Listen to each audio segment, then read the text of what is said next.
Welcome to the Save Point podcast, where we pause to heal, then press start.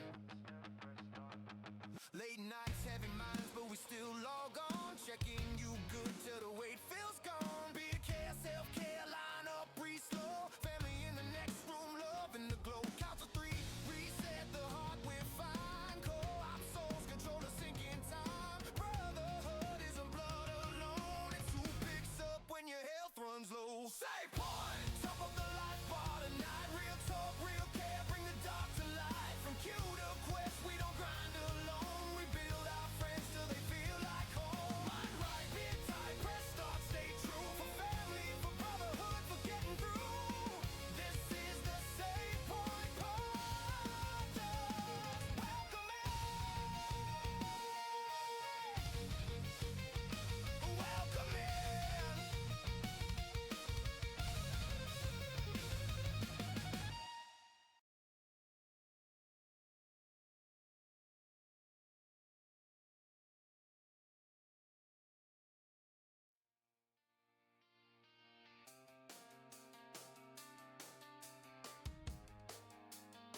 You paint your nails in midnight black, smearing comets on your hands. You say the sky feels way too flat, so you reach all its plans. You tape your wishes to the walls, like Polaroids that never fade. You hum a song of rise and falls, swearing you're not afraid. And every street light flickers out when you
Cold dirty South style.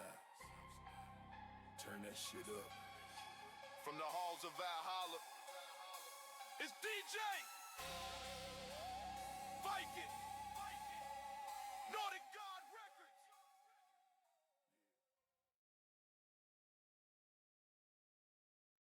Welcome to the Save Point Podcast, where we pause to heal, then press start. Late nights, heavy minds, but we still log on, checking you good till the weight feels gone. Be a care, self-care, line up, breathe slow. Family in the next room, love in the glow. Count to three, reset the heart, we're fine. Co-op souls control the sinking time. Brotherhood isn't blood alone. It's who picks up when your health runs low. Save point, top of the life bar tonight. Real talk, real care, bring the dark to light. From Q to Quest, we don't grind alone.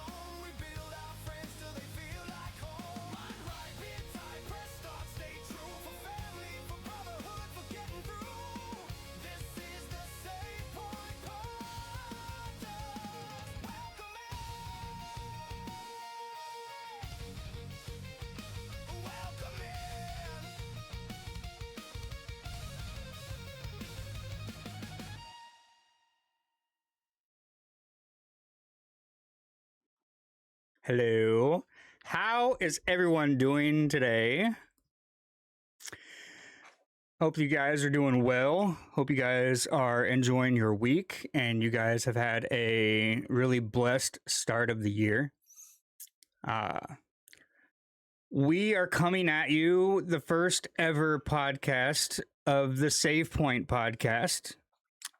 Your hosts are myself, the Bearded Viking, and my fellow bearded gamer, Monkey Lump. How are you? How you been? Doing all right, bud. How are you doing? Doing good. Doing well. Can't complain at all. Doing all right. We'll see how I'm doing. I don't know. My setup is in the living room, so she had to leave the living room. So she's a little mad.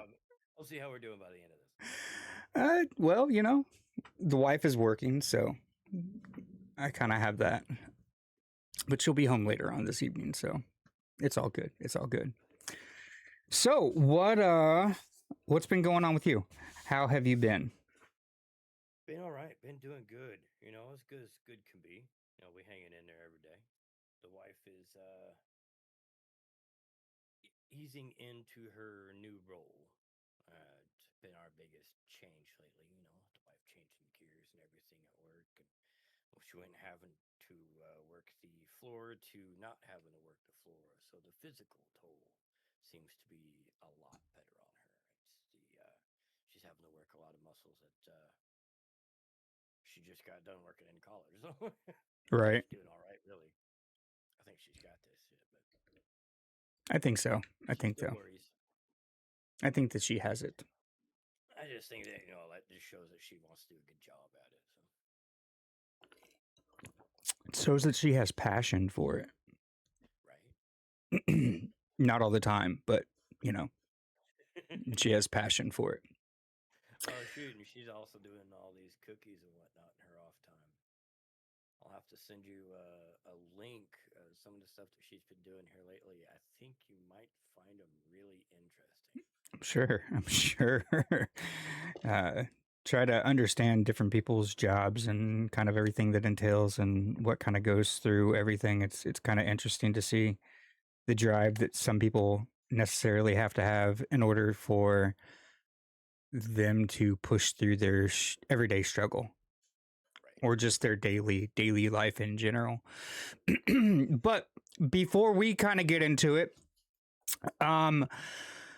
we want to welcome you guys to Beards, Boss Fights, and Balance. Our Save Point podcast is where we basically are slightly over-caffeinated gamers. We sit down and talk about men's mental health, the latest in gaming, beard care tips, and all the weirdness of life.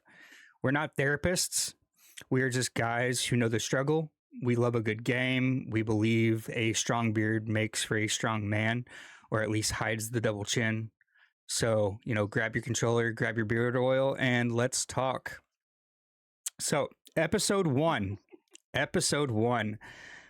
We kind of tried to do this on a while back. It didn't really That's all right. take flight as well as I thought it was going to, but I think that we have the right placement for it. So basically, our channel and what we intend to do, both me and Monkey, is bring to light a lot of the topics that men deal with on a daily basis that Hard ones. are hard to deal with. They are the ones that they're shunned away from really talking and really bringing things to light. Gray subjects and very colorful subjects that you don't see a lot of men talking about. And that's kind of where we want to shine light on those dark points in people's lives. And we want to open up chat for you guys to talk about your life in general. If you guys have, things that you're going through and it's on the subject or the topic that we're discussing, we want you guys to be involved too. So this is going to be a definitely not this episode I want to speak of, but just in general, it's going to be a very lengthy go through. And, we're jumping right into it. Episode one, we're talking about respawn in real life, men's mental health checkpoints. Life's tough. Sometimes you need a save point. We talk mental health check ins, coping strategies, and how to survive life's boss fights without rage quitting. So we'll kind of like open the floor. We'll discuss about that for a little bit and kind of like explore how life's mental checkpoints mirror gaming save points, finding ways to pause and reset to survive life's boss fights. So, how do you deal with mental health checkpoints? How do you deal with check ins? What are some of the strategies that you use to cope without exiting stage left, so to speak? Rage quitting. What are some of the things that you do? Like, in my everyday life, I try to be a low stress individual. Sometimes it doesn't always work, but I always try to let go, so to speak. Um, don't hold a grudge unless it's really good.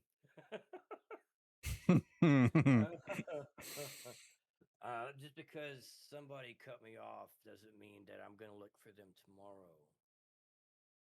Um, like I'm not trying to hold on to that resentment, that anger. Oh man, just because you were mean to me yesterday doesn't mean that tomorrow I'm gonna try to be mean back to you.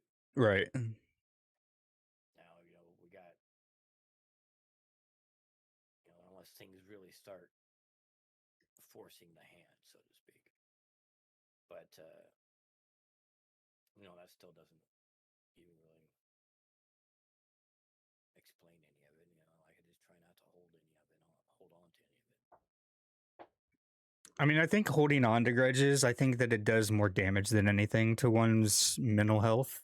I think that it starts eating at you and deteriorating things. Oh yeah. It bleeds into other facets of life. It bleeds into marriage. It bleeds into your daily interactions with your coworkers. It bleeds into your interactions with your kids. It bleeds into your interactions with your friends. Just because you had a shit day doesn't mean that you come home and you take it out on them. And I think that Like you think about it, like I'm just because. Oh shit. Okay, we'll move on to something else. We're like, okay, well, all right. Now you got extra charges when you were ready, things like that. You're like, okay, well, I can't really dwell on the fact that I don't have that to pay that right now. I got to figure out what I can do to pay that right now. It's always about solving the problem instead of being upset about it. Make a solution, not a bigger problem. I get it. Right. I get it. Do you how should I say when was the last time that you when's the last time that you really saved at a checkpoint, like your sanity, right? Like what did you do in order to cope with not allowing your sanity to take over? Started streaming. I mean, I think that's all of us. Let's see. The last time I really stepped back, I quit. I was working nights, and it was driving me nuts. And my mom passed away and everything, and I was really having a hard time with it. But working nights, I was away from the kids, away from the family all the time. I was trying to adjust every day, not just like every weekend, whatever. But I was trying to adjust every day back to a daytime schedule so that I could see them, and it wasn't working out. It wasn't working out. We're like 2.5 years deep into this, and I was just about to lose it. And I quit. On while I was down from the job, I picked up streaming. So it wasn't like I quit to stream as much as like it was a byproduct. Right. Like I want to do something with my time, and what do I like doing? I do like to stream. I don't get to do it all the time, but I do really enjoy it. Do you think that your interactions that you have with your community strengthen your sanity and make you thankful that you chose that route? Sometimes, so like it can be a double-edged sword all on the same point because it also applies pressure because they're going to expect something out of you next time. So I mean, you got to be careful with how much you dive and how far you deep, how deep that water is. Mm-hmm. I've been everything. I've been everything under the sun. So, but when your kids are little, that's what you do. So to be active in what they're active in. I think that was my biggest issue with streaming because working a job that almost Thing that I did for myself. I think streaming was the first thing that I really did for myself too. It's because I already had fun playing video games. I had fun interacting with people. My personality was, there. And I think that that was one of the things that really kept my sanity from just going. Um, there were a lot of things that happened, and I think that I lost my sanity there at some point or another last year. It was Crazy. I know you are. it was between the absolute weight loss. And listen, I'm not denying me being sanity or me being sane by no means. I'm crazy as hell. I'm very bipolar. Like I'll be really happy to your face and nice to your face one minute, and then you do something or say something and it just sets me off. So it's like it's more of a double-edged sword with me. But I was going really, really ham on streaming. It was trying to stream every day to the schedule's not working for me. I got to figure out something that's going to work, something that's going to be beneficial, something that's going to be healthy for me, my wife, my son, spending time with my family as well as spending time with the community. That's where I'm at right now, trying to figure that out. So I understand. I think that you'll get there. I think the biggest thing with me is not allowing all the negative shit that I was going through to affect the end result.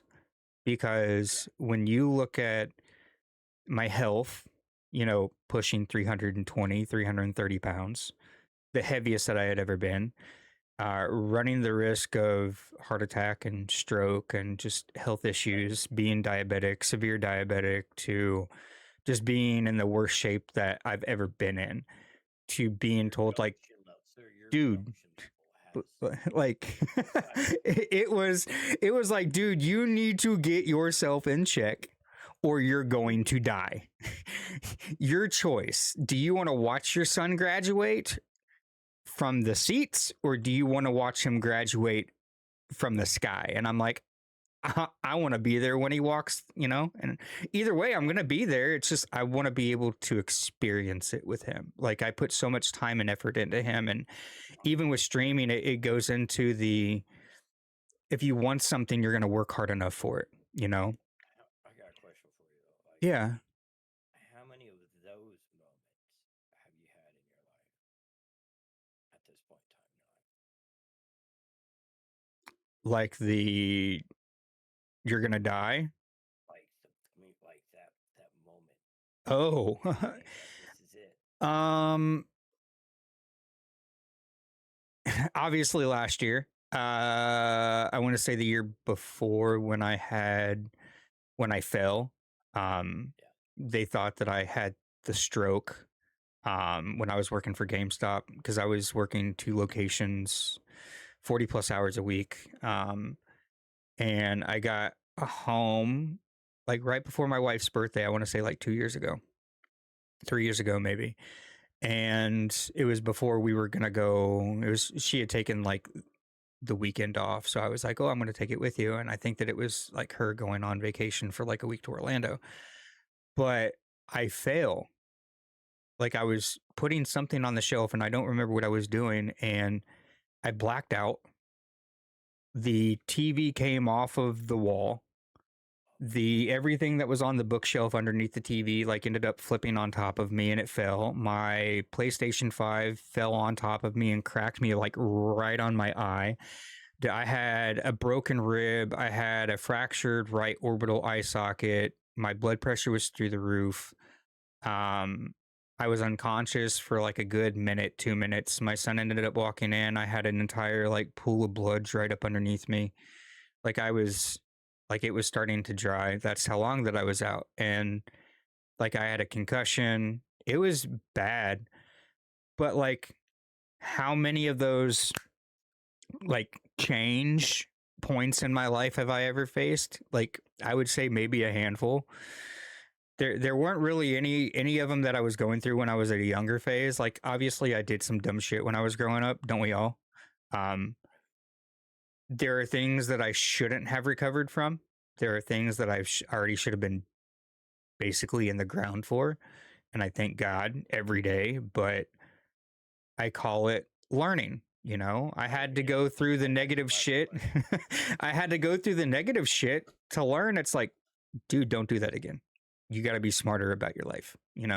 Don't do the dumb shit. Don't sit there and take an ecstasy and do an upper and then smoke a joint and take a downer at the same time. And it's like, I'm 21. I can do everything. Like, I've got the world by the balls. Right. No, the world literally had me by the balls. And it's like, okay, you want to play? We're going to play ball. That's basically what it is. And it hit back. I wouldn't really say it was karma, but it's like, I wanted to play and the game ended up playing me.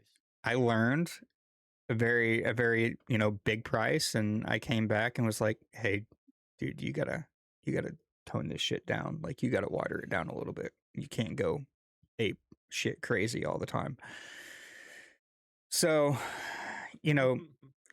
I would say streaming really saved my sanity because it gave me something to kind of like drive for. But it also gave me something to like bridge that gap between my 11-year-old. Nice. I think that it strengthened our relationship more than anything, and I'm truly grateful for it, because I wouldn't be here with you. I wouldn't be on Twitch. No, I didn't unmute you. I wouldn't really be here with you. I wouldn't be here doing anything right now, honestly. And it's just it's what's really kept me sane. It's having a brother that is having brotherhood that you can count on, that's going to be there through thick and thin. And it's just you know, it's kind of nice to fall back on people that care for you and love you. So, Right. but I appreciate it. I appreciate it. Which kind of goes into our burnout, you know, save point, Little bit, yeah. earning sanity really goes into, kind of plays a hand in burnout and how we open up about burnout. So how do you think that burnout really plays a factor into saving your The sanity? only problem about burnout is the fact that you don't realize you're burnout until you have to hit that save button. What does that save button, like a last ditch effort? Pretty much. You know, like that's a on all of a sudden understanding, man. I've either got to step away, or you're sitting there and the ambulance is saving your life, or I mean, like it's the realization, and like you don't get to hit the save button until you hit the realization. It's really hard to hear me scoring. Here, let me turn the desktop audio up. Hold on. There we go. Try now. All right. I think that I have him about the same as I have myself. So scoring, is that a little bit easier? Who Do you knows? I don't talk very much. better? Okay.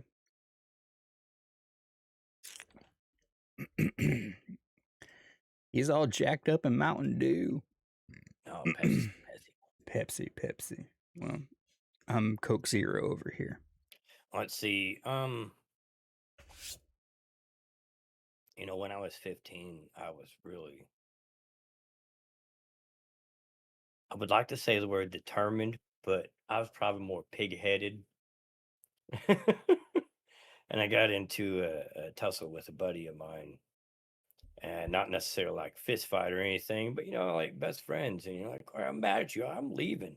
Oh, well, at this point in time, we were on vacation in California, and we had kayaked from this place. We were at Lake Tahoe at the edge of California and Nevada, right? And we've kayaked around to this beach, and I'm like, "Right, well, I'll walk back." I didn't realize it was on the edge of a cliff. Like, I'm at water level. I didn't realize I was gonna have to walk back up a highway that's got a drop off of over 100 feet. Lord God. With the kayak? No, he was gonna paddle the kayak back himself. It's like, Oh. all right, whatever. I was ready to leave. He wasn't. I want to go. I was done. But I slipped on the edge and I dangled from the side for like 2 hours on the edge of a cliff till somebody heard me. I kind of stopped being quite so pig-headed, but I don't want to say that I completely stopped. I should have thought about it a lot harder and a lot longer at the point in time. I was just happy to be alive, so I just kind of kept going. I'm But sure your like asshole was it, fucking puckered on that. it's one of those things that sat with me, and years later, I still look back at it and going, all right, like, do you realize you didn't realize at the time how lucky you were that you hung there for almost 2 hours till somebody heard you and then came to save you. Like Yes, we are live, Def. We are live. So could there's you just those once in a while, and you remember back, like, what did I learn from that? Like now I try to think about that and like, am I really that much of a stubborn person that I don't want to try to learn from what somebody's saying to me, or that I don't want to, come to an agreement? Do I really want to fight about this now? I feel in those situations and circumstances that outside perspectives typically are able to see what we can't see because we're so blinded by like our anger and our aggression at those points. that Right. sometimes it's easier for us to kind of just stop thinking there for a second and listen to what other people have to say, because it's like it's truly, it's truly that it's how does this person see me, or how does this person Def, we'll get to that question in just a second. How does this person truly see me, or how does this person perceive me, right? Because it's like we don't know how we come across. We can come across pig-headed, we can come across loud and boisterous and brash. To ourselves, we might not think that we're coming across that way. So it's like when somebody that is from the outside looking in and they see how like I'm acting, so to speak, I'm not so quick to judge and so quick to get defensive anymore, because it's like maybe they really like what they're saying really truly matters. It's like, do I come across as an asshole? Do I come across brash? Like, I don't want to come across as this or that. So maybe looking at what they're saying and kind of taking that into perspective, maybe I can kind of like alter how I interact with the people around me on a daily basis. And that's kind of how it is with the school district. It's like, I have to kiss ass. I'm Right. not an ass kisser. Like Oh, I'm yeah. not. I'm not gonna walk up I and get just it. kiss your ass, for shits and giggles, and just because it's like I want you to like me. But it's like when you're in when you're in the school district, that's what you have to do. Because if they like you, you come back. If they don't, you go away. Let's see. Def Callion has a question. What's the most toxic behavior y'all have experienced in a workplace? In workplace. I'm gonna let you go first on this one. Man, that's a tough one. Because I mean, like I spent 20 years in construction with usually kids that would try to learn construction. Sometimes I'd get adults, but a lot of times that was people come straight out of prison, So the most toxic,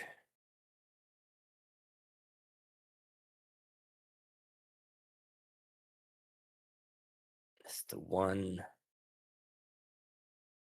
who doesn't care anymore. And that can be on so many levels. They don't care because they don't care that they might fist fight you. They don't care because they're just going to steal everything that's at the company and go quit and find another job. They don't care. They don't want to come to work today. They just don't want to be there anymore. The level of I don't care can be very high, and that's the most toxic because it manifests, it breeds, and infects other people, bring morale down, can suffocate you at the workplace. I would say the most toxic behavior that I've experienced in the school district is the somebody that thinks that they know everything. Because there's a very fine line between knowing everything and thinking that you know everything. And when you get to a point, so it's almost like when I was managing Hot Topic, right? Yeah. I was in retail for a good 6+ years, and my job as one of the managers was to intake new hires and kind of teach them the ropes and show them how to do things. And the thing that I hated the most is a new hire coming in that had already worked retail from another store, thinking that they know everything. Because it's easier for me to train you if you don't know anything. Right. It's harder for me to train you. I can really feel this. It's harder for me to train you if you've already been in the field and worked for another company, because your mindset is on the way that the other company ran things, and you come in with a biased opinion on this is the way that things should be ran. But it's harder for me to train you on a way that A company runs things compared to B Mhm. company. So if you come yeah. in with the mindset like I'm ready to learn, if you come in with the mindset, what can you teach me, instead of you don't need to teach me anything, I already know everything because I've already worked retail. Like, listen here, I get that you've worked retail for X amount of years. I get it. But you haven't worked retail for this company. This company does things differently. We have a certain way that we do things. It's how we run our store. It's how we kind of all move in a positive direction. We have a routine, these things that we do on specific days. This is how everything flows together in a natural environment. You can't sit here and do something on Monday that we do on Thursday. It doesn't work that way. It might have been the way that you did things at your other job. It's Right. not how we do things here. So I would honestly say the worst toxic behavior that I've ever experienced, and that's working in retail and school district, is somebody that thinks that they know everything and coming into a new job thinking they know how it's ran, and having the mindset from a previous employer. So FYI, this is for everybody watching that's out there. If you're applying for a company and you've already worked in retail and you're getting a new job, don't go in with the mindset that you know everything. Go in with the mindset of, what can you teach me to make me better at this position for this company?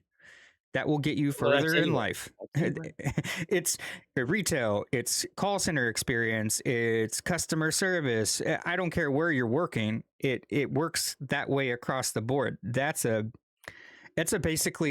copy and paste technique that you can use out of my book at any job that you ever work at. Go in with the mentality of, what can you teach me that I do not already know? Or Well, you have to keep that mentality as well, as like as your tenure comes into it, and you're like, okay, well, am I doing my job the best way I could do it? Like, you got to reassess yourself sometimes, wow. and be adaptive to learning, and that it sucks to admit that you're wrong. Did you read what Fufu wrote? Oh yeah, dude, no, I loved it. Please disregard if you're not wanting responses from the peanut gallery. I've worked in many automotive repair shops, and I was physically ill from the misogynistic and or racist behavior from all levels of the staff. I can see that.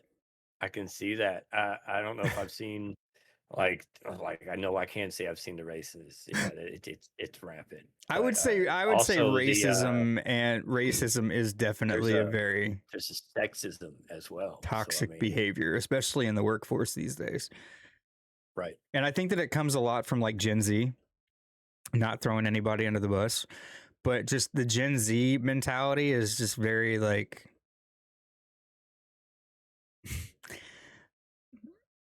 what can you do for me?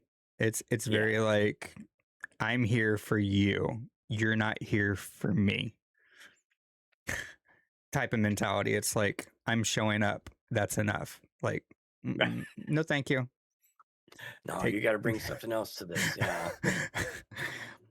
Oh, you're here. Great. Put your phone down and do something. Get off TikTok.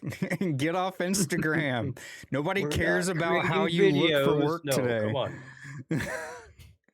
Oh my God, did you see my new outfit that I wore at work today? It was so fabulous. Right. Nobody gives a shit. Show up to work. Put your phone away. Yeah. You can talk to people later on. That's what we need. We don't need to we don't need to idolize you right now. We need you to be here every day to complete tasks. All of your 110 followers on Instagram. I'm special.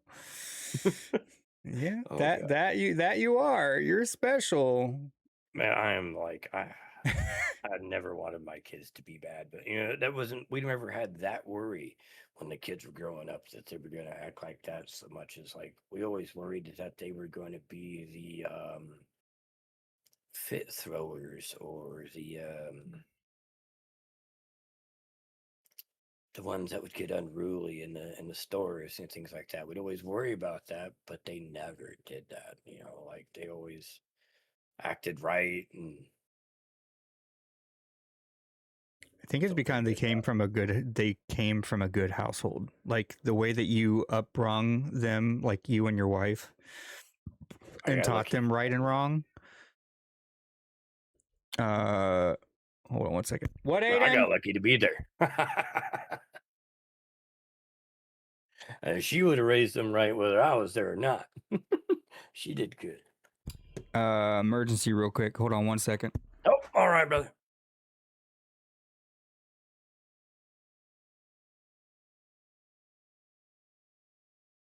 All right, man. Yeah, but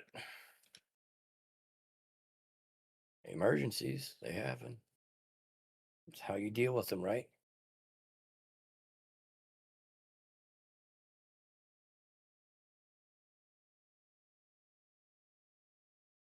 Well, Fufu, hope you're doing good, brother.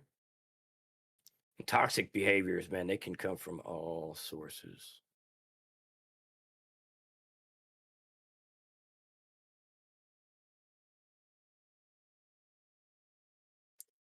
I don't know.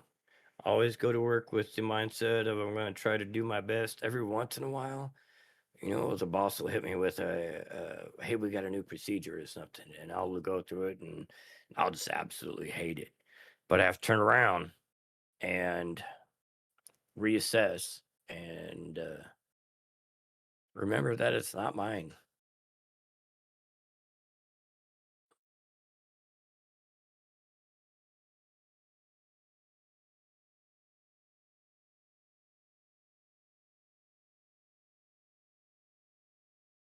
That has been hard, especially going from where I was crew leader for Well, that was interesting. 20 years. Yeah, what'd you do? What did he do? What did he do? Aiden's sitting at the door taking trash out, right? And he's like, Dad, the front door won't close. I'm like, why won't the front door close? And he was like, I don't know. He was like, I was trying to take trash out and it won't close. So I look down at the bottom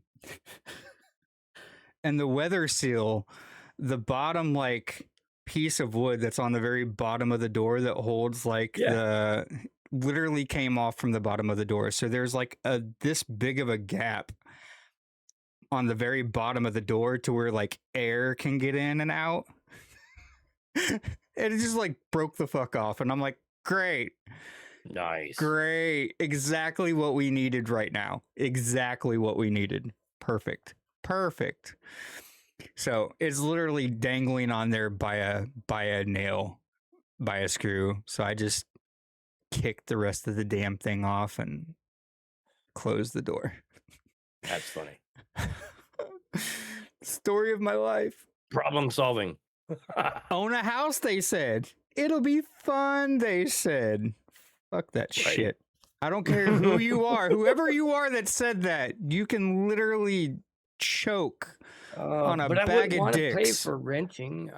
Like I know how much I pay on my house, and I would not want to pay for rental. Hell no, hell no. So we're gonna have to go out and buy a new door, which sucks, but hey. But so They do have some of the kits that you can put on the bottom. imagine sticking up for the person being victimized to only be yelled at by your boss's boss about me causing a scene. Well, Dang. being a voice for the person that doesn't have a voice that's being victimized, standing up for somebody that they can't stand up for themselves. That is a true class act. Fufu, you are a scholar and a gentleman, sir, and that is why we love you to death. Because you are the ideal person that, He's awesome. you're awesome. So everybody's probably wondering, why are me and Monkey wearing these Viking shirts on stream? Wonderful shirts. So I have to move the beard to the side. these wonderful shirts and this episode, or all of our episodes, I'd say, these episodes are brought to you by Smell Like a Viking. PSA, if your beard smells like truck seat, gamer sweat, and mystery nacho dust, you're committing crimes. Do the right thing with Smell Like a Viking. A little beard oil keeps it soft. Balm keeps it from going feral, and the wash gets you clean without turning your face into sandpaper. Stop making people guess what you ate in 2019. SmellLikeAViking.com. Your beard deserves better than survival mode. So, our episodes. I love it, by the way. Our episodes are sponsored by a local beard company that is based out of Florida. It is veteran owned. One of my really good friends, he basically started up the beard company Smell Like a Viking, which if you guys go, we are currently working on getting a code for y'all. But they sell beard wash, they sell beard balm, they sell beard oil. I believe Monkey was holding Odin Smoke. So that is one of the many fragrances that they actually have on the website. Everything is natural. Everything is locally produced, local owned. The shelf life on this stuff is absolutely amazing. The beard and body wash, I use it on my hair. I use it on my beard. The scent is very lasting. It's not oil based. So it's going to stand out. It smells good. The fragrance lasts very long, and it doesn't take a lot at all. I think it takes just a couple drops, and like your entire body is lathered up. Yeah, I might use a little more of the shampoo, but I really haven't been going through it very fast. So no, that's nice. I'll have it for a while.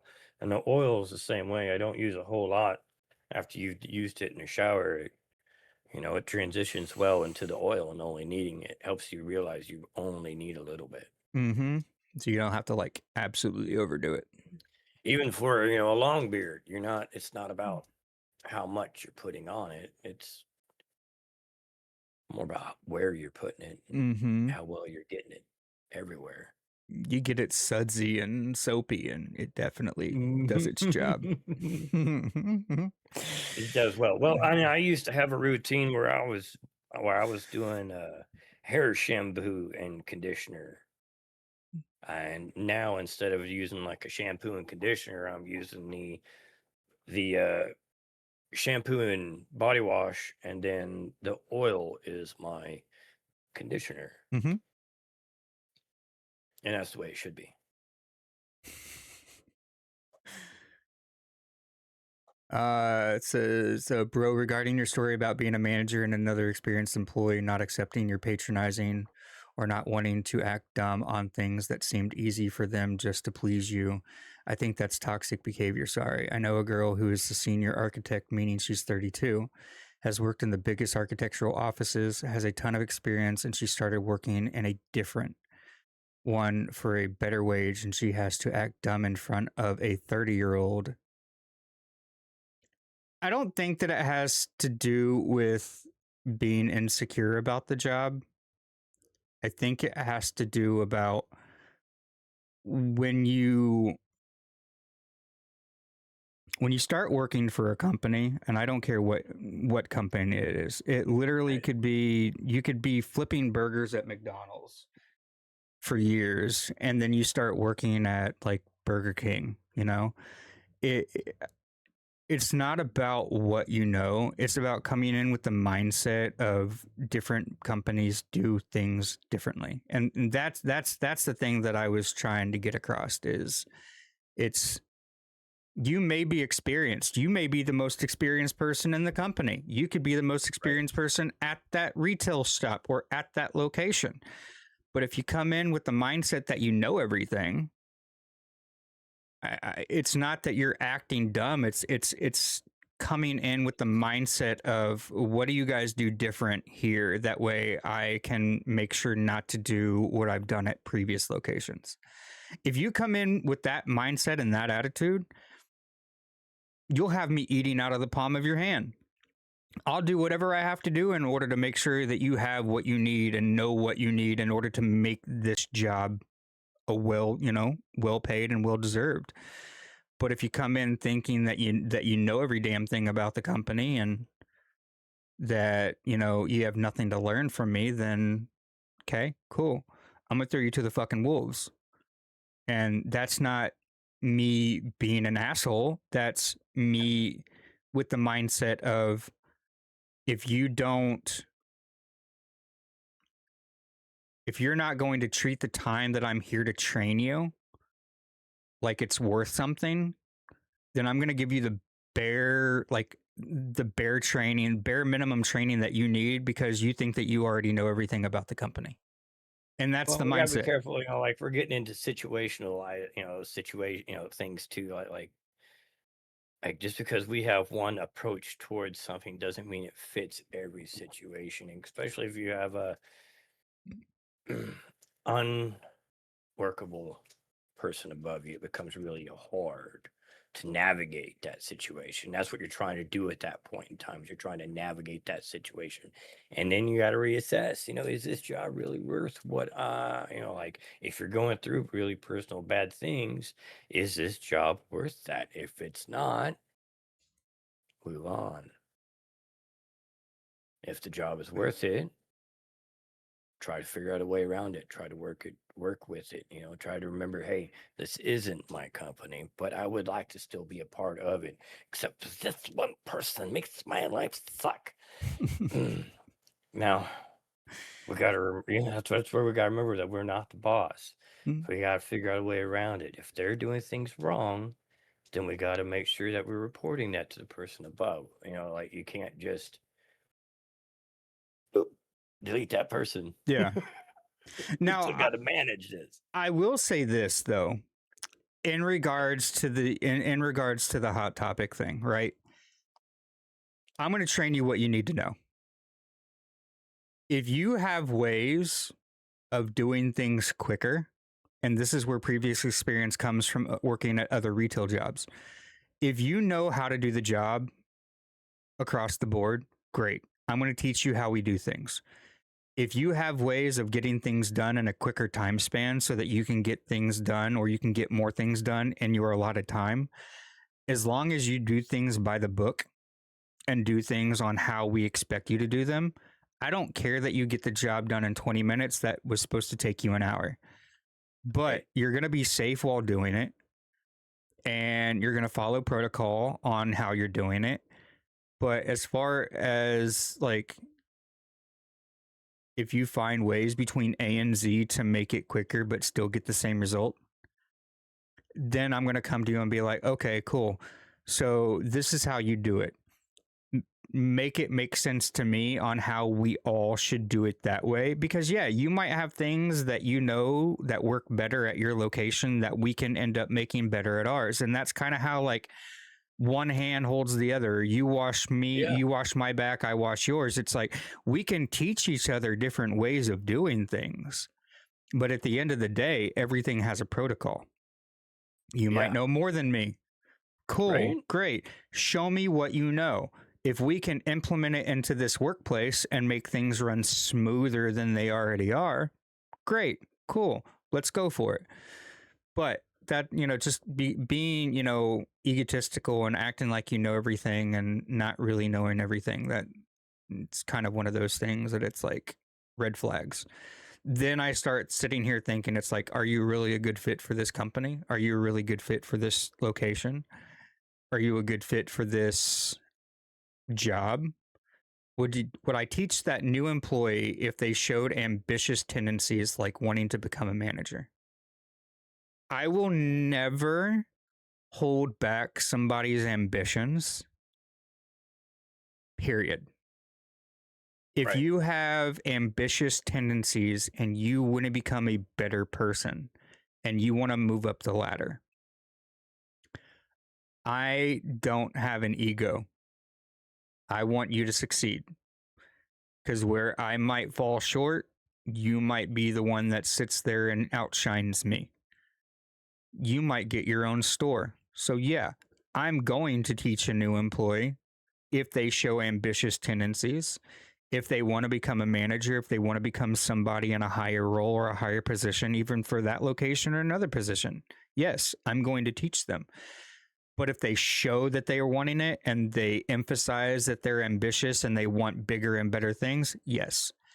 But if you come in and you act like you're not wanting to learn, I ain't got time for that. Like, I'll teach you what you need to Right, know, right. I'll and teach you then you what you can want kind to of like, know at your detriment of your own self. Like if you want to go above and beyond, awesome.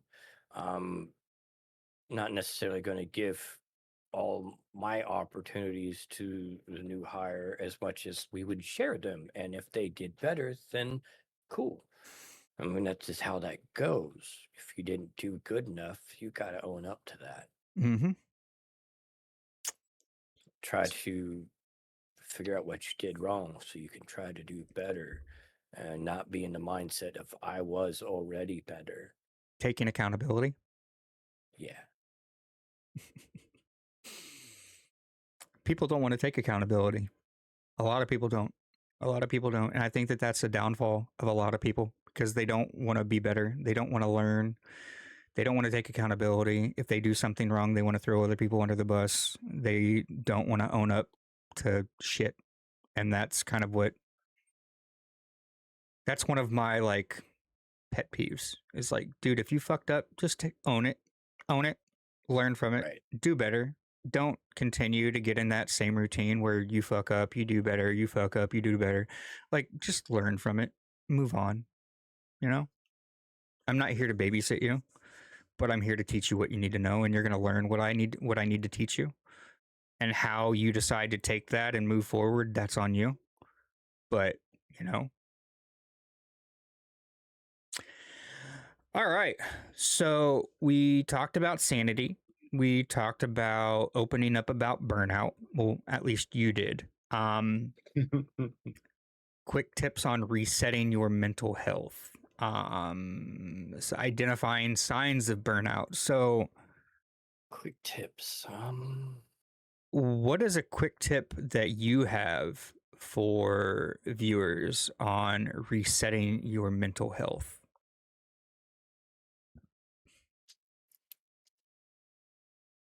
You got to find that 5 minutes. Got to find that 5 minutes that makes you happy. And then, as long as it's healthy, it's usually that one thing you can hold on to. For me, it's, like when I come home,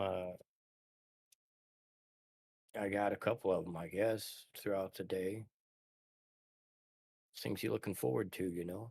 What's the one thing you're looking forward to? Got to find it.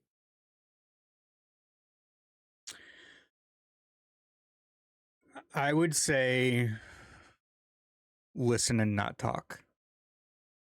If you're wanting to reset your mental health, prime example for me is I am so prone to getting off work at 2 o'clock and getting in my car and blaring music that I don't give myself time for me to reset my mental health.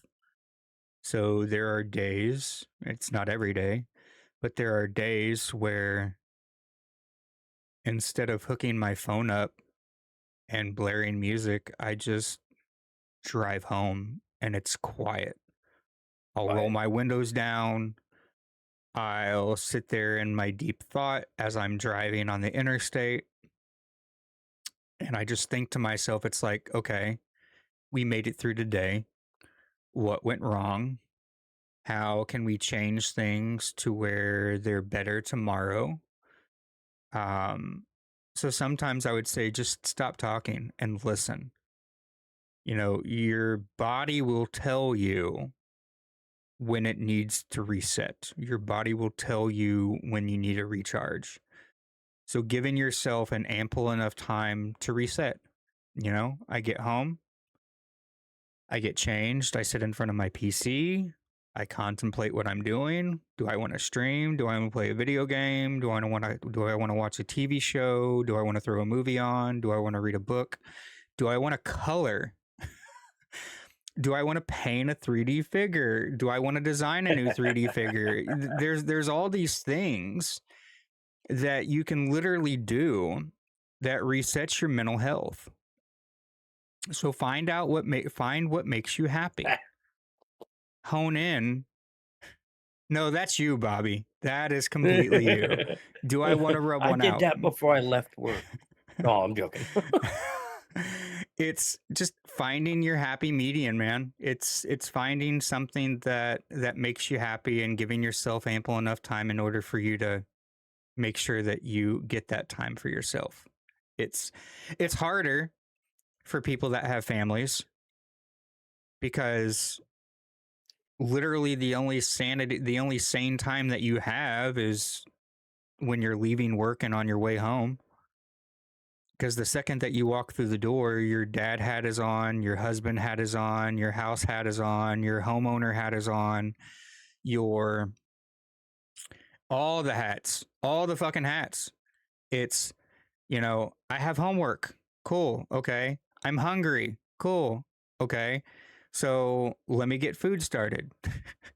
Let me That's sit why I down and just help you try on your to homework. So it's like literally be happy with the little things. it's the time sometimes. it's the time that you have driving from work to home, or it may be going from home to work.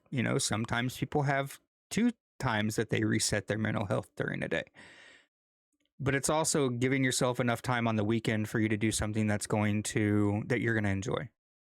And if it's sitting down for an hour and playing a video game in darkness, or it's sitting there and sleeping, or cuddling with cats because your cat wants to cuddle and you take a nap, or an hour or 7, Right. sometimes you got to take that. You got to do something good for you, because if That's you're all not right. if you're not taking care of your mental health, maybe if you're not doing something that's going to better your mental health, then you're doing yourself a disservice, honestly, at the end of the day. Right. You gotta be ever vigilant, like just because you're doing all right this week doesn't mean the person next to you is doing all right. Check on your brothers. Check on the Check people on around you. check on the people around you.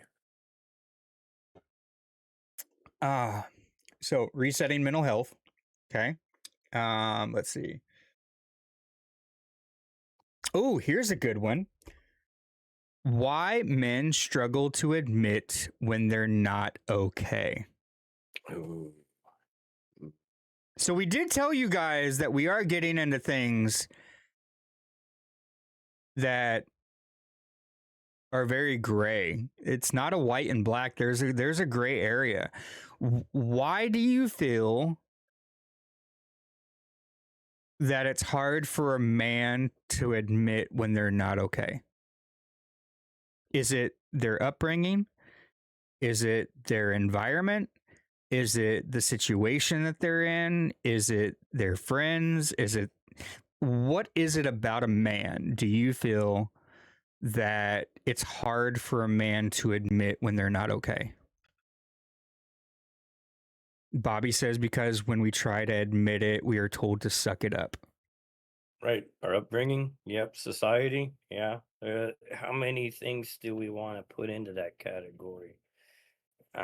It's also not knowing that it's okay to say that you're falling down.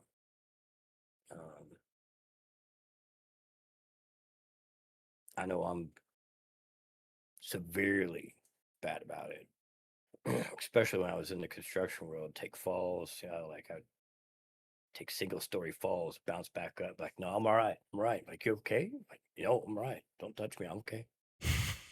And that's just physical, but emotional is harder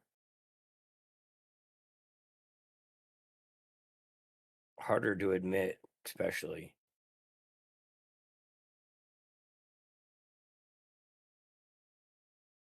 Do you think that it's hard for us to admit it? Well, I'm going to speak for myself, but this is just a blanket general statement. It's we as men are looked at pillars.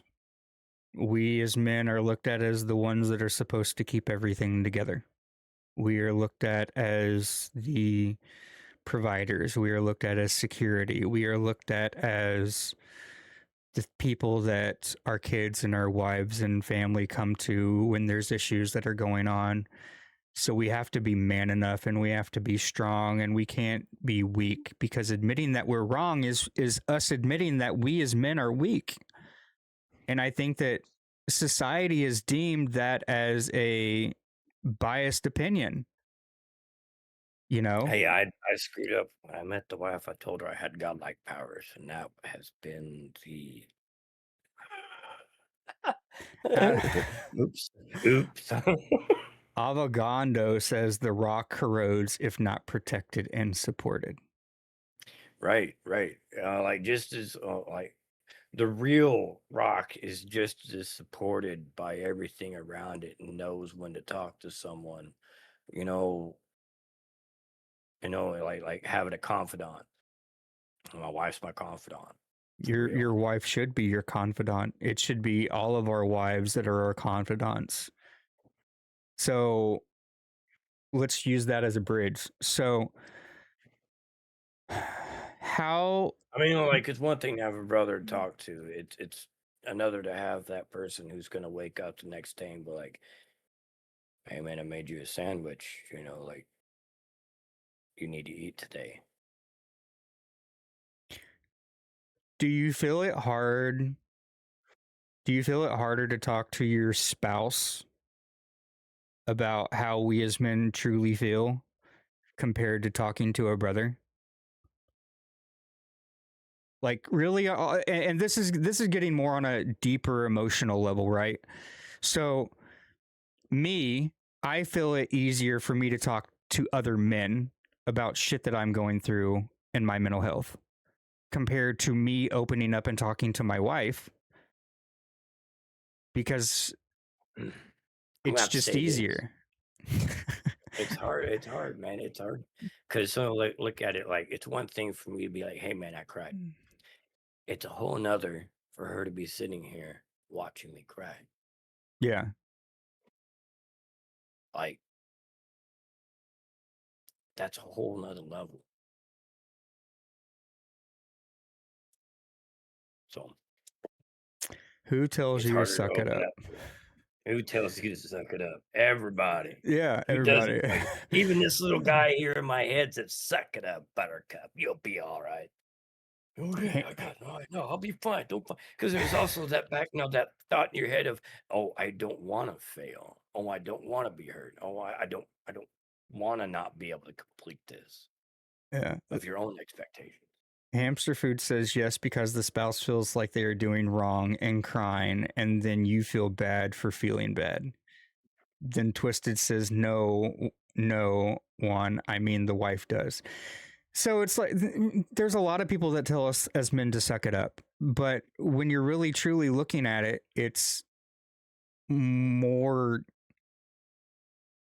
It's everywhere. I don't want to throw my wife under the bus because I'm not trying to get her pissed off, but at the end of the day, it's like there are things that I can talk to my guys about.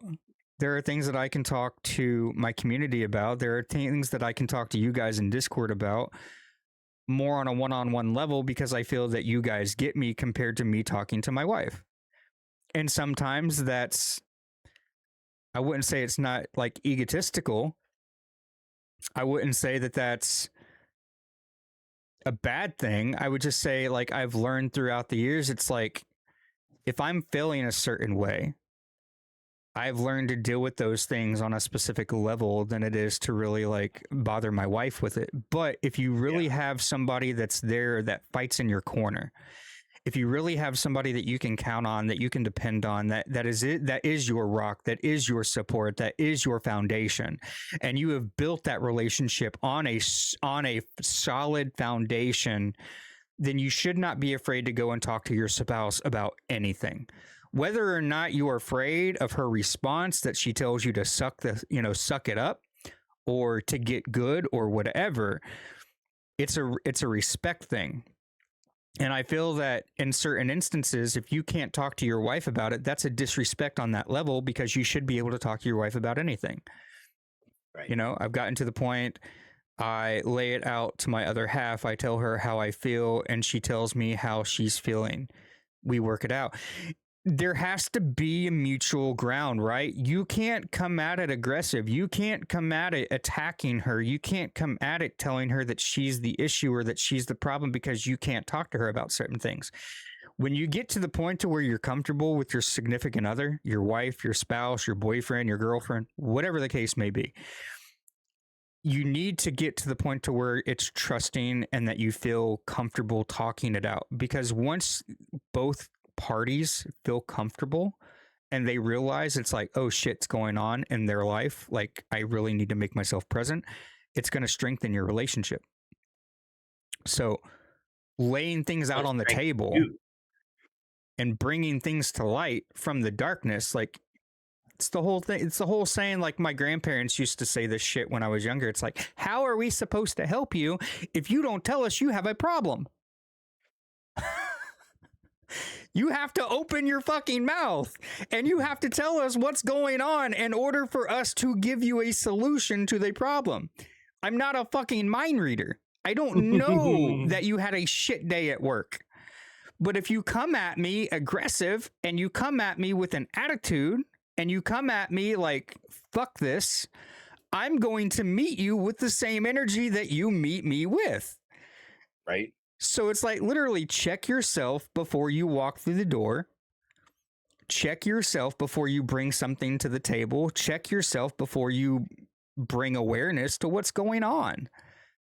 You know, you have to come in 50-50. You can't come in aggressive all the damn time, you know? You can't act like a fucking bull in a china shop.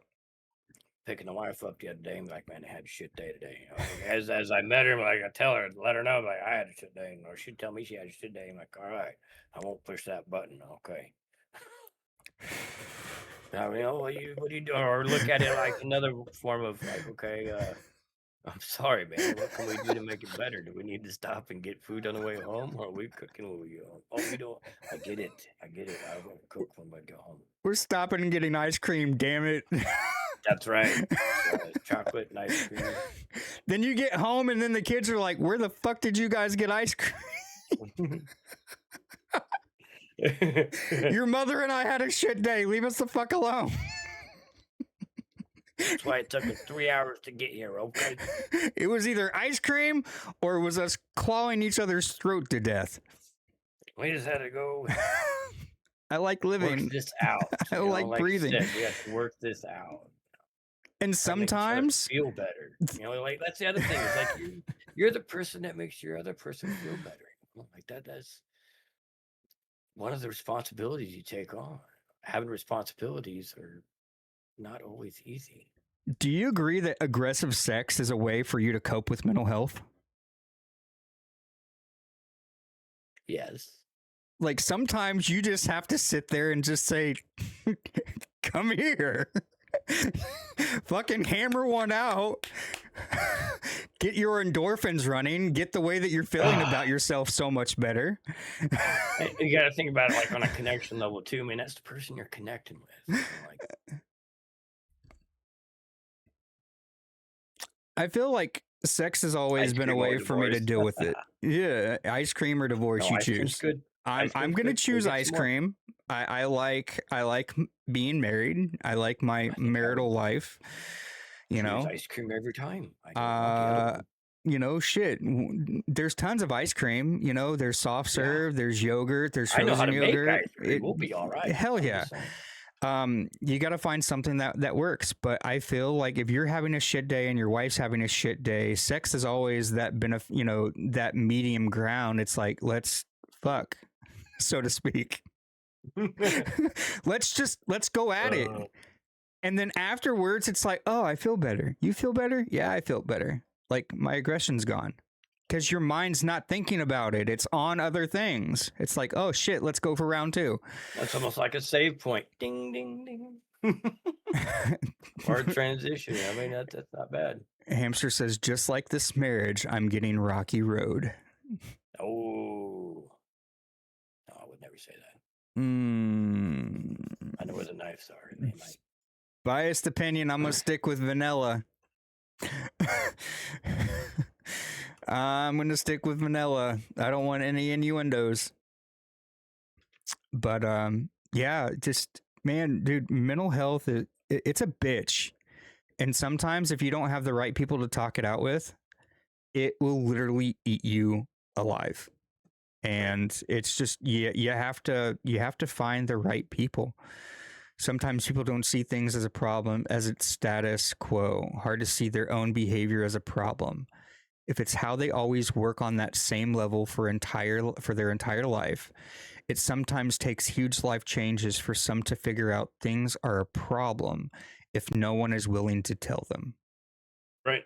We've talked about that. I agree. I agree. How do we know we hit rock bottom, or how do we know that we've created an issue unless somebody lets us know? And then you have to be. We were talking about that as how do you get a good mindset for workplace? But like how do you get to be to where you're doing going through life all right? You got to remember to be able to take criticism and learn from it, or not. You can't have tough skin with that shit.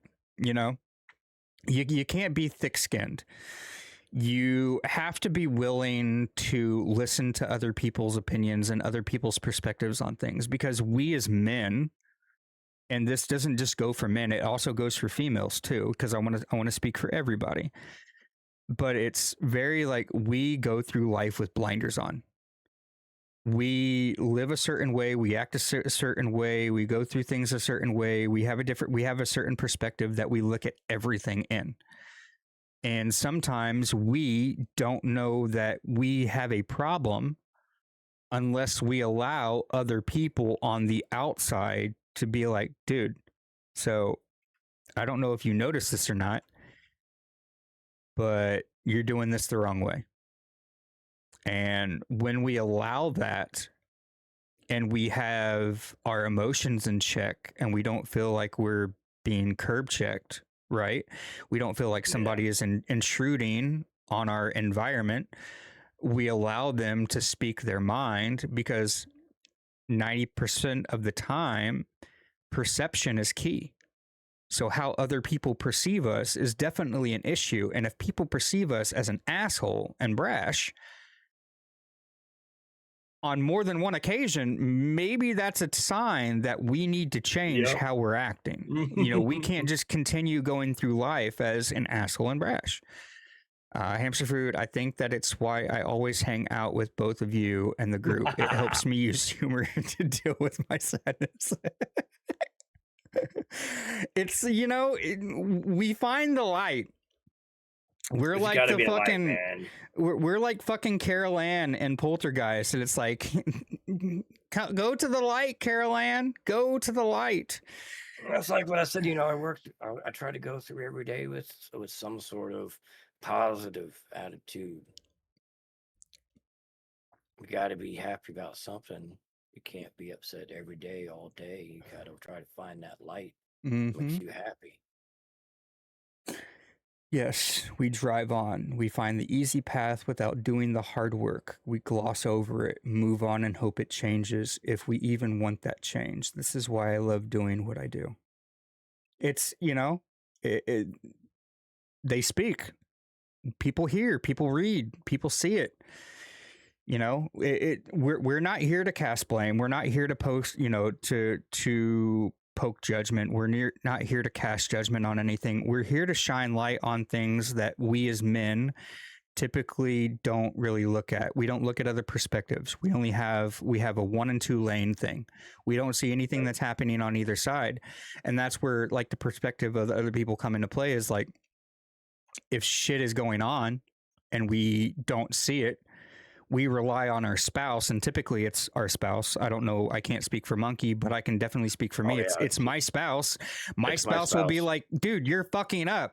Like, if you're coming in with an attitude to Discord all the time and you're having a shit day, other people see it. change it If because I they're woke up with a bad attitude in the day, she'll see it right off, and she's like, "You better correct yourself." I'm like, Mhm. "Oh man, I'm not trying to put that."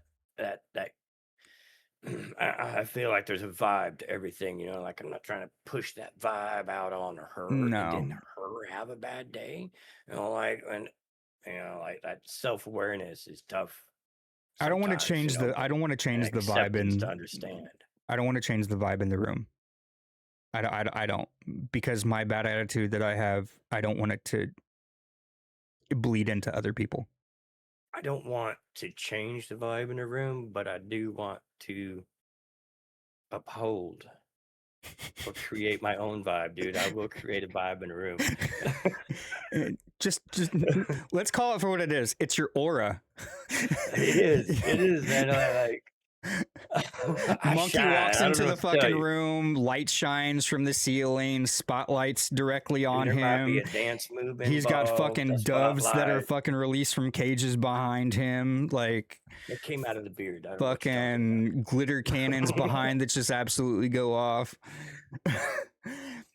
I don't want to change the vibe. You know, I would much rather change my attitude and change the way that I look at things before I affect other people. Because honestly, at the end of the day, she really made a good point. Like I was having a shit week and I was taking it out on a lot of people in my Discord because it's like, it wasn't like me directly affecting it or directly like fucking up the vibe, so to speak. But it was like, they're here for you.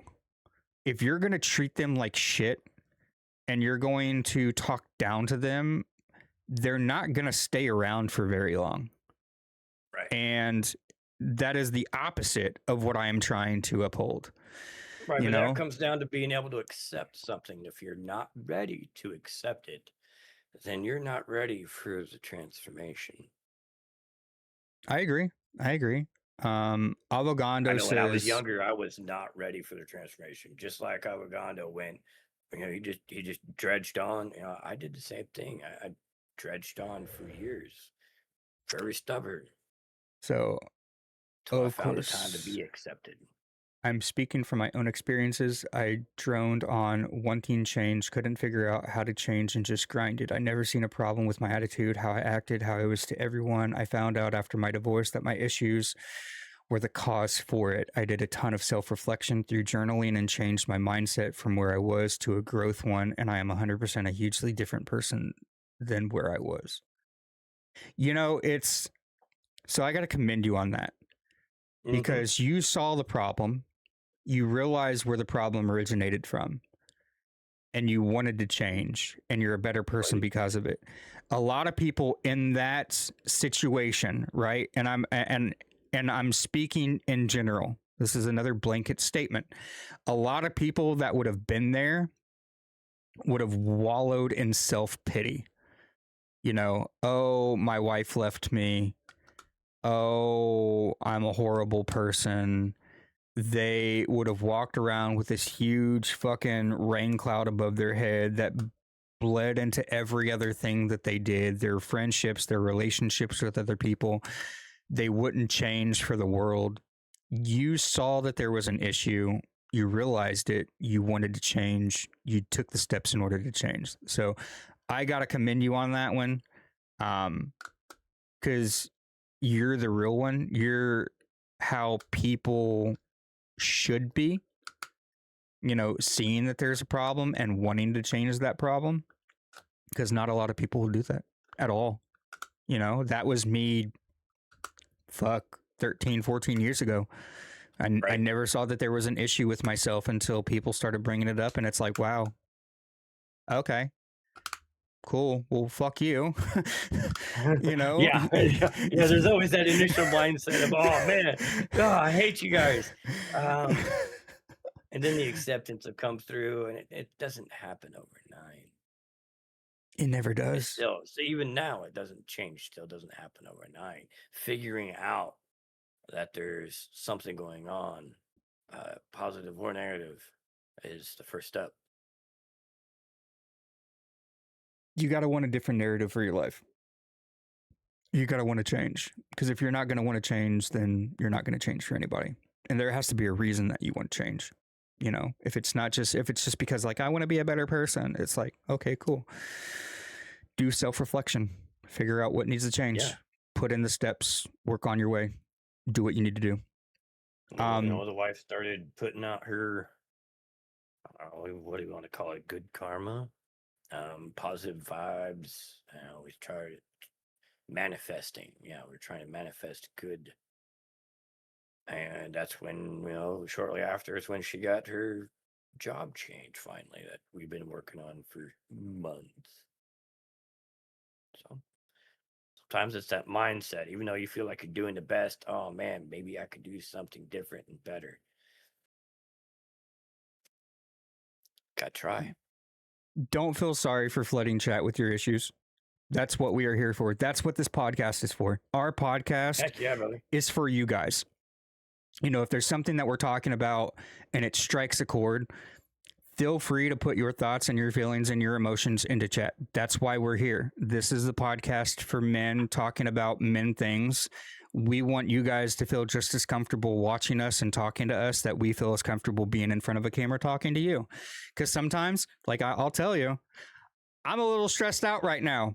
My asshole's so fucking tight that if I was to sit on a piece of fucking coal, I'd squeeze out a fucking diamond right now. That's how tense Look, I I'm am. doing better now. When we started this, I think I left an impression on the chair. But But it's like yeah, I mean we're fine. This is our first podcast show for this show. Yeah, both of us are coming from other things, and it's one of those things where it's like we wanted to do this for the longest time, but we never had. I wouldn't say that we didn't have the outlet, because we did. It's just the other people that were a part of the outlet weren't comfortable enough to talk about it. It was like one word answers. it just wasn't part of that programming. I don't think that I don't think that it was. I think that it was part of the programming, but I think that it didn't really take off the way that we thought it was. Like, we didn't get the reception for it like we thought we were going to. So that's why we kind of like, we're not breaking off. We're doing our own thing. Like, we're still a part of our other outlet. It's just, this is something that we can really hone in and talk about things that we deal with on a day-to-day basis, as well as bring up men's issues. And that kind of like takes us into the whole different, seg points and segments and talking points. And, it's, it's different. So it just didn't work. It makes. But we had to acknowledge that and let go of what we were trying to do. We're trying to force other people to do things that right. It was okay for what we were wanting. It wasn't okay for the outlet we were wanting it on. Right. And we have to have, it definitely forces change, because it makes people think about and talk about things that they normally don't think and talk about. It kind of makes me run into the, if only real men had autosave, though maybe not for our bad beard trims, Oh no. I do. I want that rewind. Every once in a while I want that rewind button. I don't know if it's bad beard trims for me. Sometimes it's this thing. I need a rewind button to not say certain things because I did stupid. It's open mouth insert foot. Oh yeah. It's all the time with me. It's like, should I really have said that at that point? It's like saying the most inappropriate thing at the most inappropriate times, and then realizing after you said it, it's like, maybe I shouldn't have said it at that point. Maybe I should have said This is what I really meant. In my head. In my head it sounded better. When it came out, it didn't sound as good as I thought it was going to. Like when I rehearsed it. Having half of a conversation. Like, I had the full conversation up here, but only half of it came out. That's all the fucking time with me. And the worst thing is it happens to the wife all the time. Like, I'm like, this is what I'm doing to her. I'm like, I am subjecting her to half of my stories or half of my conversation because I don't know what happened. It just didn't work. The mouth didn't work. It does take a ton of courage to seek to help others. Not enough people talk about men's mental health. I know since I have changed, I started learning a new role with helping others as well. I know it's terrifying depending on what happened. After all, peer-to-peer help is about all I can do for now. And then Hamster says, Heck yeah, I'm the man. worst at saying the quiet part out loud. I think we as men run the same issue. Things that we shouldn't say out loud, that we should say in our head, deep in thought, deep in translation, tend to Fufu is the escape best at it. our mouth. And it's the most inappropriate things at the most inappropriate times is the best way that I can say it. It's That's just how it always happens. That's the way it always will. But it's very funny to see people's reactions when you just word vomit. Yeah. It's like, did he really say that? I think that he did. I think he did. I think what he meant was. I think if you look close, he's crying. So yeah, he did see that. So it's it's. I think some of the signs for burnout obviously would be being aggressive over simple things, being irritable, not having drive, not wanting to do something that you say that you love, not having passion for something.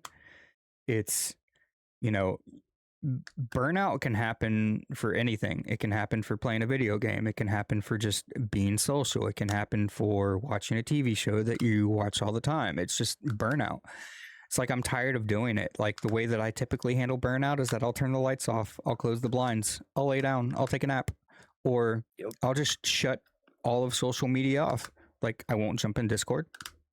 I'll be completely quiet. But not just me. Like I believe that's what my kids do. My wife does. I do. My kids sometimes, and they'll go ahead and take it to the extreme of, I'm going to make the entire room dark as well. Like just shut down for a minute. We'll get back at this again tomorrow. Okay, Dracula. I know, right? It's almost like a Dracula. Like you can literally tell if somebody is Except we're shutting down for the night. Yeah, but it's like if somebody is burnt out at something, you can really see it and feel it because it almost drains the energy from the room. It's a vibe, man. Like I say, I feel everything with a vibe, and I try to meet it with a positive one every day. It's so hard to meet it with a positive, though.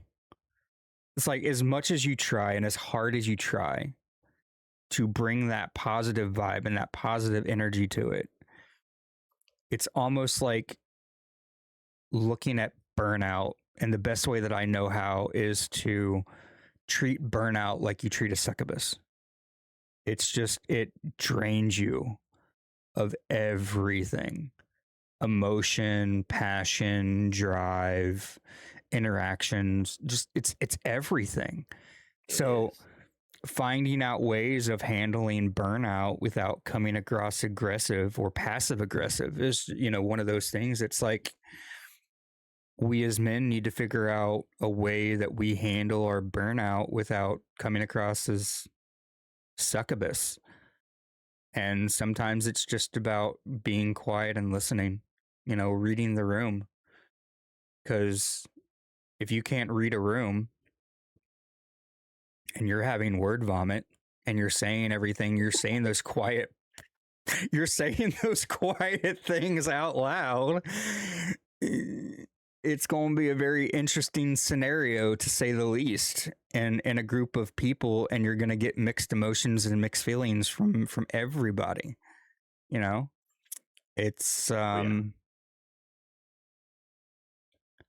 it's I don't know, it's hard. It's just hard. It's rest your wins, your boundaries. You're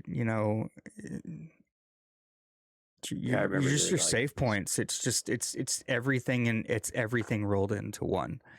Like you have to know when to walk away. You have to know when to pause your game or when to save it.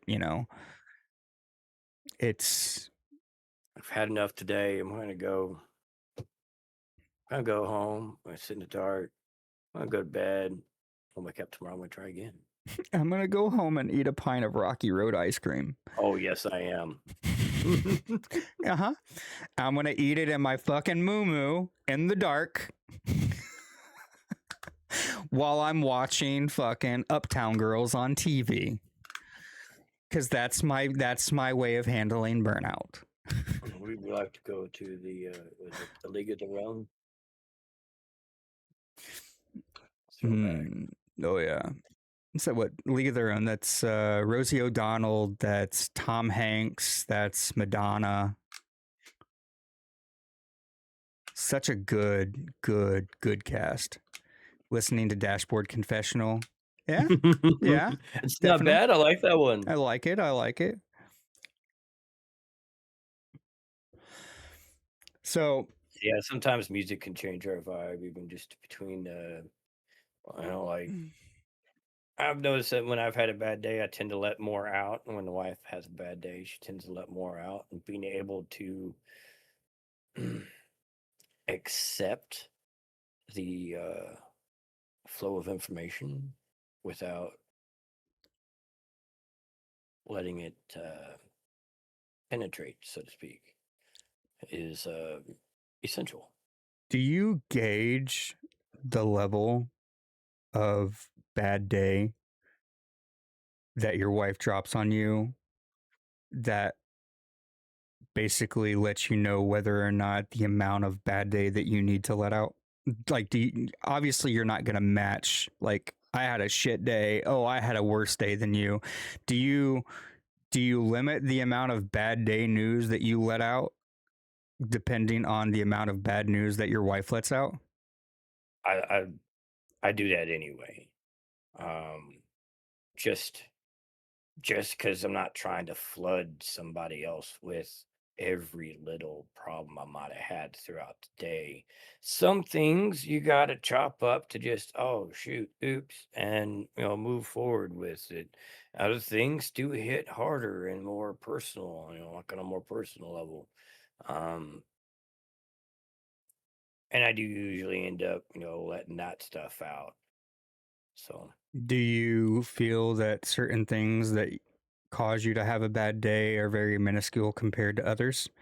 Like, it's like, oh, I had a bad day because my kid did this in class, or oh shit, I had a bad day because like I caught 2 of my kids cheating on a test, compared to that's shit that I can deal with on the own. That's not shit that I need to really let my wife know if she's fucking coming apart at the seams. Like, yeah, I don't hold on to little things like that. You got there's levels of, oh shit. And there's definitely oh shit how levels. much oh shit we're going to dump on somebody is key. See, I mean, there's one thing to talk about the situations, there's another one to dump it on somebody and then have them be like, oh God, and, like the way you present or you talk about a situation can also de-escalate or escalate the conversation. It could, depending on depending on the environment that you're in. It can either de-escalate things or it can escalate depending on who you're talking to. If I immediately turn into, okay, well, Billy broke his leg, she's gonna freak out, right? But if if we've talked about it and like, yeah, everything's gonna be all right, I just want to let you know everything's gonna be all right. We've talked about it. I just want to let you know we already went to the hospital. We've already got it fixed. We're all gonna be okay. Everything's gonna be all right. All right. Okay. But Billy broke his leg. Okay. Well, we tried to soften it just a little bit. No, I'm just word playing here, but you know what I mean. If you come at it that you have a solution and that you've already went through the steps in order to make sense an issue better, it softens the blow. It's like, hey, Billy broke his fucking leg, but it's okay. We've already taken him to the hospital. He's gonna be fine. Like, right. Getting past that initial shock we can just go home. Getting past the initial shock of, hey, Billy broke his fucking leg. Like, what have you done to fix the situation? Right. Oh, I don't know. He's over there with a Is it fucking still tourniquet hurt? on his Is leg. he crying? Where are we at in this operation? He's got a bone sticking out the right side. He's in pain. He's over there howling. Like, he'll be all right. No. Like, if you come, I feel like if you come with a solution, be like, hey, we had a shit day. This is what happened, but this is what we did in order to fix it, or this is what we did in order to take care of it. I feel that that's more adequate than just coming at it very like, here's this. Do with it what you may. Avogado almost says, how do you present, like coming out with how do you present bad information to someone? Because that's what it is. And if you want a little bottom line in here, like that's what it is bad information, and how well you can transmit that bad information to your partner is how well you survive. so it's like, so Aiden's grandfather, M's stepdad, right? Very non-emotional person, very Yeah. like not sincere at all. Like he doesn't know how to read the room and he doesn't know how to read emotion whatsoever. So Aiden's grandmother, we call her Nana, or he calls her Nana, and he calls the grandfather Papa. They have a group of people that they go out to eat with all the time, and it's like once a week. And there's two couples, and one of the couples is John and Linda. And we realized, or we were told earlier this week, that John and Linda had went on a cruise. They were celebrating, and they just wanted to get away and have a vacation. Yeah. During the cruise, Linda passed away in her sleep. Wow. And John is still stuck on said cruise for, at that time, he was stuck on the cruise for another 3 days. So it was very like, I found out, Em told me, he was like, hey, don't say anything to Aiden. Let's talk to Aiden when Aiden gets home. So I'm like, cool. Let's gauge the situation and gauge the, everything. So we gauged it. And when we came home, like I wasn't going to say anything to him until Em got home. So Aiden got home and grandfather proceeded to call him. It was like, hey, I got bad news for you. Linda passed away in her sleep on the cruise. And it's like, there's an easier way of softening that blow to an 11-year-old that has emotions that are attached because this is somebody that he knows. Right. So it's like you have certain ways of like coming at them. You don't just like rip the fucking Band-Aid off and like in one clean swoop and be like, she's dead. She's died. Sorry. Like, there are ways to soften that type of information that you deliver to an 11-year-old, you know? And knowing, it's also about recognizing who you're delivering information to. But it's like, dude, like, do you not understand the person that you are giving this information to? Like, are you not reading his emotions? Like, do you not understand that he's an 11-year-old and doesn't know how to deal with shit like that on his own? So then it's like we had to sit there and be like, hey, bud, we heard that everything is going on and we heard this is what happened. Like, are you okay? Like, how do you feel? Like, do you want to talk it out? Very like motherly, fatherly instinct is like softening the blow, bringing it up in a way to where like if he wants to talk about it, he's going to talk about it, but allowing him to feel emotion without coming at him sideways. And it was rough because it's like, how do you bring up death to an 11-year-old when that's all the 11-year-old knows? Because he lost his grandmother or his great grandmother, a few years back. Em lost her great, grandmother a few years back. Like it was a huge thing for the family. So it's like anything that we do that involves the great grandmother, like they'll go for like Mother's Day and put flowers on the, columbarium, or they'll go and sit and they'll talk to her like, her birthday or Christmas or, whatever. That's but it's it's the like hardest change for real. It's hard because you never really truly get over death. You learn to live with it. No, And I think that it's harder to deal with it and live through it, especially on big, monstrous occasions. And those would be holidays. You know, Yep. Mother's Day is never going to be the same. You know, Christmas is never going to be the same. Thanksgiving's never and going to be the Christmas same. are Because it's the like wife and I's hardest times. So, you expect those people to be there and they're no longer there with us. Yeah, they're with us in spirit, but they're not with us mind, body, and soul. So it's like you have to kind of read the room and you have to be able to maneuver through those situations in a very like eggshell approach. Like you have to be able to walk on eggshells around those type of things. And still, like years later, after this is already done, like it's still a hard situation to deal with. But it's like we've learned like death is inevitable. Death is going to happen no matter what. You can't sit there and be like, no more death, and then, you know, just hit the stop button. Because it's shit that we all deal with, and it's like the holidays are always going to be that really rough time for every one of us to emotion wise, because we wish other people were there with us.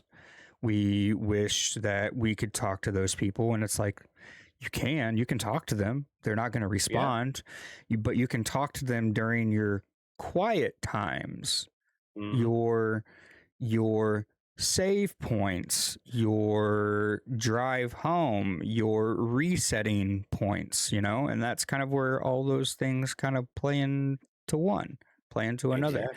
Avogando says, I know something that saves me from burnout is a nice brain dump.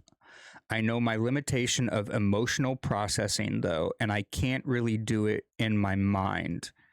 However, I have to write it out. So keeping a journal, obviously, whether you write music, whether you write just memory dump, emotions, feelings, whatever, you know, definitely having a journal at hand is a way of kind of dealing with that. And I completely agree because I myself write in my journal. I typically end up writing music and then putting that to effect. But good for you. I like that. I like the whole journal entry type thing. That's a good reset. Let's see. So we talked about struggling. We talked about checkpoints. We talked about burnout. We talked about how, you know, save points can be, you know, rest, wins, boundaries. No, you're nope. Sound alerts are turned off, Bobby. And I did that exactly for that. Thank you very much, sir. So our transition basically to the end is, you know, we beat the boss barely. You know, now it's time to see what loot dropped from this mess. So loot drop in particular, quick fire tips, you know, sleep, talking, small resets. So what are some of the loot drops that you deal with on a day-to-day basis on how you see, you know, what you utilize, what you move on? Because I mean, at the end of the day, there's a lot of shit that drops. Obviously, both of us play Diablo. We play a lot of other games. And when you beat a boss, there's a lot of things that drop on the ground. Right. We have to look at the gear to see what gear is going to suit us and what gear is going to work with our build that we're going for. So how do we look at that as a whole? And I'm going to open this up to chat too. How do you guys look at things that drop from the boss? You know, you gotta think about it from a whole multitude of perspectives of what level of loot you're looking at here. You know, sometimes you just gotta be happy to be alive. But So the mindset of we barely beat it, but we beat it. Yeah. Yeah. That's always a good day. Okay. All right. I like that. I like that a lot. You know, we look at small victories. Small victories are definitely good save points. I would say, you know, sleeping. Sometimes it's a nap. Sometimes it's a Oh yeah. cat nap. Sometimes setting boundaries, I would say, especially if you have family members that don't really respect boundaries. You got to set certain boundaries and relationships that come with resets. It's like, hey, listen, I just got home and I know that you've been here all day. Can you give me like 30 minutes for me to unwind and unpack everything that I've done today? Let me get changed. Let me get into some comfy clothes. Give me 30 minutes and then the rest of the night is yours. I'll focus on you. I'll take care of you. We'll go eat dinner. We'll fix something together. That's with me. Like, you Yeah. got to set those small boundaries. It's like, come on, give me 30 minutes and I'm yours. Like, do you do that? Um, Or I is don't there know. not a time I frame don't for you and the have wife? I don't have a lot of that like the built up anxiety, but like I know like if it's where I'm at is I always try to be there for um the wife's built up anxiety. And you know, I know she does. She listens to me too. Sometimes I gotta take fight like our dog that we gotta do that. Go outside, get off me. Get off me, dog. I don't know. Sometimes we do got to do that with the kids. You know, well, they'll do that with us. They need just a minute, and then they'll come work it out. The wife and I don't tend to take too many minutes um, apart that we don't each understand. So I don't quite have that one. No. I think it's the whole mindset thing for us. You Yeah, learn. we get our mind right. You know, like when the wife and I, we get our minds right, but we can do it side by side.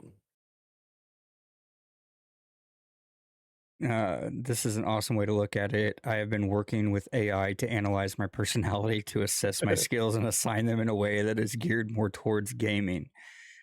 I am a level 5 sovereign sage chronicler, and the whole system kind of makes quests as things I have to do in real life. I gain XP by completing the quests. It's not 100%, but it's fun to do, and knowing my skills, I learn more towards them to be a better, or towards them to Be a better better me. be me. And I think that that's the whole gist of things. It's like, you got to look at life, you got to look at gaming, you got to look at things as quests. You know, Yeah. it's like going through a boss battle. And I think that this is the easiest way for me to explain this, because I've had to explain this to my kid multiple times. It's, if you're playing a game, right, and you're going into a boss battle, and the boss is absolutely destroying you, killing you every step of the way, killing you every time that you walk into the room, killing you when you move right, killing you when you move left. You have to understand the mechanics of the boss. You have to be able to counter the boss's moves, and you have to plan ahead 2, 3, 4 moves. Fucking you without taking you out to dinner. It's you gotta learn. You gotta learn. You know, if you're going in and you're doing the same thing every single time, key point, maybe you don't do the same fucking thing that you're doing every single time. You got to change it up. Figure out, you know, what goes against the boss. Figure out what counters the boss. If the boss is fire, figure out what his weaknesses are. You got to choose what battles to go for, you know, Yep. because if you choose wrongly or if you choose poorly, you're gonna have a bad time, and that shows in all aspects of life. Like you gotta know, you gotta understand which battles to pick, because some battles you can't Choose your win. battles wisely. Like I'm know that there's certain things that I'm going to die on my hill. There's certain things that annoy the hell out of me. There are certain battles that I know that I can win, and there's certain battles that I know that I can't win. Do you think that I'm going to go to my wife and I'm going to choose a battle that I can't win? Fuck no. I'm going to leave it alone. I'm going to treat that like Pandora's box. Oh, I yeah. don't want to open Pandora's box. I don't want hell rain down on me. I like living. Assess that situation. I'm going to assess the situation and I'm going to plan accordingly. I'm one of those things that annoy the hell. Yep. But I love you to death and I wouldn't have it any other way. That's right. You know, that's true friendship right there, is to call people out on their bullshit and call people out when they're fucking up. And I call you out on things all the time. But also, you call me out on things all the time. And I think that that's what I think that that's works. I think that is what works well, because you Try to have work to. together. You know, you're not necessarily trying to work apart, trying to work together to equal out one goal. You know, and sometimes that goal is making it till tomorrow. There's there's a little thing that I like to call accountability. You have to have somebody there that is going to hold you accountable, and you're going to attack things at the same time. Being accountable for your actions, understanding where you fucked up, understanding where you messed up, understanding things that need to change. And I think that accountability is the number one thing that we all deal with. Sometimes we lack the ability for accountability, but that's okay, because it's okay to not be okay. But it's how we deal with things and it's how we move on. So, other than that, I'm do you want to gonna add remind you anything? guys to get yes, beard products are wonderful. I love them. They're wonderful. Yep, we definitely gotta thank Smell Like a Viking. You know, again, Smelllikeaviking.com. it is. So smelllikeaviking.com. If you guys would like to purchase locally owned, veteran owned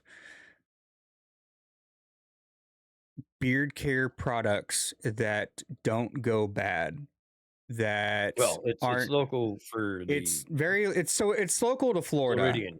Yeah. So if you guys are local and you guys want to check out a good beard care company, they offer really amazing prices on their beard care, their beard and body wash, their beard oil, and their beard balm. But even though I'm nowhere near Florida, I still love the product. He It is. wonderful. He is. So we had the ability to try out their products. I was able to meet with the owner and really good friends with the owner. So he's sponsored our podcasts, and he is currently working on getting a code for you guys to use for purchases on the website. Right? But That'll it's be fun. got flavors and scents from North Sea to Odin Smoke to actually Yeah, let that me cabin. yeah, That one. cabin scents and tropical scents and floral scents and sandalwood, like all the rustic Viking smells that you would typically smell going into like a great hall. So if you guys would like beard care products on your beard oil, your beard balm, your beard and body wash, definitely check out smelllikeaviking.com, because your beard deserves better than survival mode. Heck yeah. And with that being said, next time, our next podcast, we are going to be discussing patch notes for your mind, life updates, discover small mental health tweaks that can patch bad habits to level up your mood and improve your daily XP gamer style. Sounds You like fun. love the lemongrass beard wash. Their lemongrass Heck is yeah. definitely a good flavor, a good scent, and it's long lasting too. So you're not gonna have It is. that very beard oily thing, beard gunk, beard buildup. So And the definitely scents last check it me out. all day. I come home from work and I still can tell that I've got it on, and I'm not really using that much. It's not a heavy scent and it's not a heavy smell, but it's enough to where you know that you're clean. Yeah, it's not overpowering, and it's pleasant. So, But yeah. like it.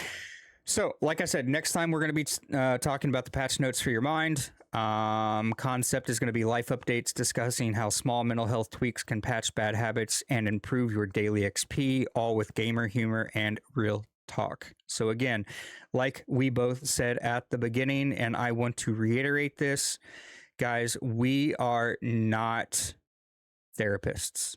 We are just guys who know the struggle. We love a good game. We believe a strong beard makes for a strong man. And, we are here to bring the struggles that men deal with on a daily basis to light. So, do they have a ball wash also? I Lemongrass think the smell. body wash would cover that for you, sir. It may.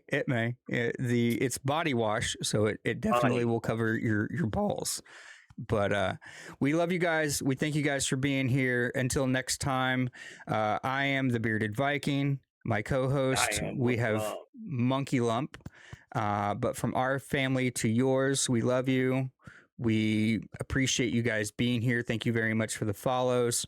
Until next time, pay attention to our Discords. If you guys want to end up joining Discord, do exclamation Discord in chat. That should give you a link to our Discord channel. We'll be posting when we go live. Monkey, have we decided when the next time that we're doing it? Are we doing it, the last Saturday of every month? You have that one Discord disabled, by the way. I think, yeah. I think that's so. where we'll be at right now, but we'll talk. Okay. So as of right now, we are going to end up talking, but if we do it at the end of February, it will be February the 28th. And it'll be roughly around the same time. So like 5 o'clock-ish Eastern Central Time or Eastern Standard. But we'll put all that information in the notes. Like that. It was definitely awesome meeting you, Avogando. We appreciate you coming in and hanging out and chatting with us. But remember, stay healthy, stay beautiful, be good people. February the 28th, not the 30th. February the 28th. This is not leap year. February 30th. There's no 30th no matter what in February. Yep. So February the 28th, 5 p.m. Eastern Standard Time. Be good people, do good things. You guys, what I want you to do one good thing for somebody. Pay it forward. When we come back on the 30th, I want you guys to let us know what you guys ended up doing. But until then, from our family to yours, we love you. We care for you. Thank you so much for being here, and we will catch you guys later. Later.